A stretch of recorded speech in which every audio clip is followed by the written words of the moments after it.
నా పేరు మనిష. నేను అల్కాపురిలో ఉంటాము. అక్కడ నుంచి కిమ్స్ హాస్పిటల్కి వచ్చాను. నాకు సెకండ్ ప్రెగ్నెన్సీ. ఫస్ట్ ప్రెగ్నెన్సీలో కొంచెం కాంప్లికేటెడ్ ఉండే. సో సెకండ్ ప్రెగ్నెన్సీలో సింధూర మేడం అండర్లో చూయించుకున్నాను. ఫస్ట్ బేబీకి కొంచెం కాంప్లికేషన్ ఉండడం వల్ల నాకు కొన్ని టెస్టులు చేసి దానికి సంబంధించిన ట్రీట్మెంట్ అన్నీ మేడం చేశారు.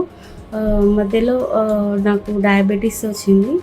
అది కూడా మేడము మెడికేషన్తో, డైట్తో, ఇంకా షుగర్స్ హోమ్ మానిటరింగ్ చెప్పి డైలీ షుగర్స్ అప్డేట్ చేసుకున్నారు. షుగర్స్ అడ్వైస్ని బట్టి డోస్ పెంచడము, తగ్గించడము అలా చేశారు. ఇంకా డైటిషియన్ అడ్వైస్ కూడా తీసుకోమని చెప్పి డైట్ ప్లాన్ అవన్నీ ఎక్స్ప్లెయిన్ చేశారు. ఇంకా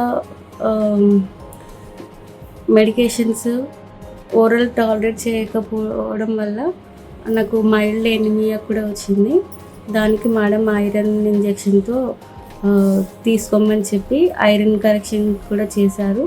ఫైనల్గా నా హెచ్బి కూడా 13 grams పెరిగింది. ఒకరోజు మిడిల్లో స్టమక్ టైట్నెస్ అయినా, ఏ టైంలో ఎమర్జెన్సీ అయినా మేడం కాల్ చేస్తే రెస్పాండ్ అయ్యేవారు. ఒకరోజు టైట్నెస్ అయిందని కాల్ చేశాను. అప్పుడు నైట్ హాస్పిటల్కి వచ్చి అన్ని టెస్టులు చేయించి బాగుందని చెప్పి మళ్ళీ రిటర్న్ పంపించారు. నెక్స్ట్ డే మళ్ళీ విజిట్కి వచ్చి కలిశాను. ఇంకా పాలిహైడ్రోమినస్ ఉండడం వల్ల వీక్లీ వన్స్ నాకు గ్రోత్ స్కాన్ అవి చేయించారు మేడము. షుగర్ కంట్రోల్ చేయించారు. ఫైనల్గా 37 weeksలో నాకు సిజేరియన్ చేసి బేబీని నాకు హ్యాండ్ ఓవర్ చేశారు. 3 kgs పుట్టారు బేబీ.